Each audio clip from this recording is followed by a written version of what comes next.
বন্ধুরা, একদিন দুটি বিড়াল জাহাজে উঠে মাছ ধরছিল। তারা অনেক বড় বড় মাছ পায় আর অনেক খুশি হয় এবং পাশের বিড়ালকে দেখে মজা নেয়। পাশের বিড়াল দুটি নৌকায় বসে ছোট জাল দিয়ে ছোট ছোট মাছ ধরছিল, কিন্তু তারা পাশের বিড়ালকে দেখে অনেক কষ্ট পায় এবং কান্না করে।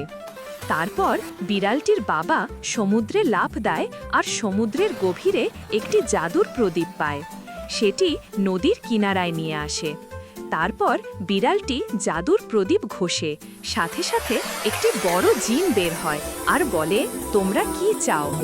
বিড়াল দুটি বড় একটি সোনার জাহাজ চায়। জিনটি জাদু করে বড় একটি সোনার জাহাজ বানিয়ে দেয়। তারপর বিড়াল দুটি অনেক খুশি হয় আর লাফ দিয়ে সোনার জাহাজে ওঠে এবং জাল দিয়ে বড় বড় মাছ ধরে। পাশের বিড়াল দুটি তাদেরকে দেখে অবাক হয়ে গেল।